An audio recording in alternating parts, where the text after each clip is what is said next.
Lorsqu'un enfant vient au monde, ce n'est pas seulement un nouveau corps qui naît, c'est une conscience, une âme, une graine divine qui est confiée aux mains de ses créateurs.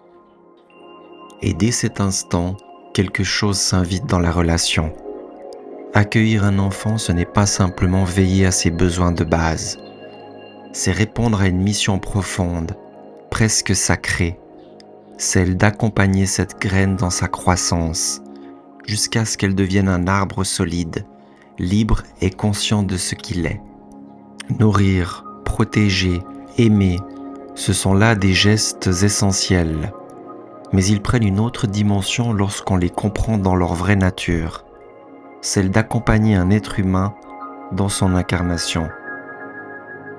Un bébé au tout début ne peut rien faire seul, il dépend totalement. Et c'est dans ce moment que commence l'acte d'amour absolu des parents. Nourrir sans attendre, rassurer sans mesure, entourer sans condition. Parce que dans ces gestes, c'est bien plus que le corps qu'on nourrit. On parle à l'âme, on parle à ses cellules, on imprègne son être, encore fragile, mais déjà tellement présent. Et puis l'enfant grandit, il commence à marcher, à parler, à penser. Il découvre le monde mais aussi lui-même.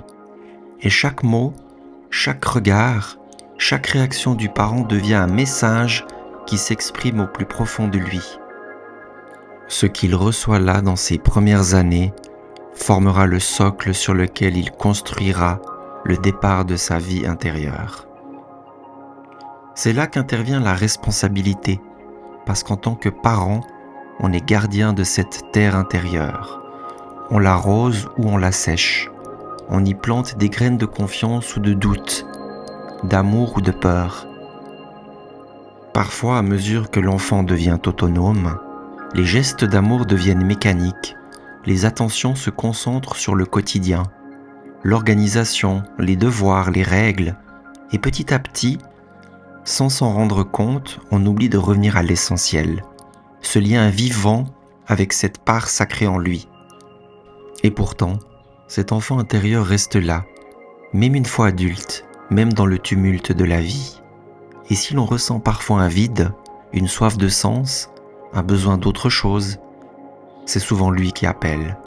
C'est cette graine laissée en friche qui demande à être arrosée à nouveau. Mais l'idéal serait de ne pas attendre, car tant que l'enfant est là sous notre responsabilité, c'est à nous de l'aider, à cultiver ce lien avec lui-même, à reconnaître cette étincelle divine qu'il porte, à en prendre soin, à l'écouter. Un jour, il volera de ses propres ailes, il fera ses choix et ses erreurs, ainsi que ses découvertes. Mais ce que nous aurons semé en lui restera.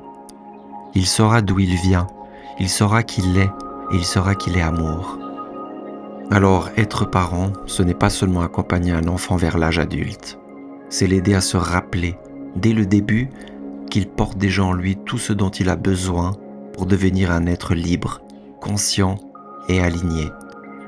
C'est une responsabilité immense, mais magnifique, un vrai privilège.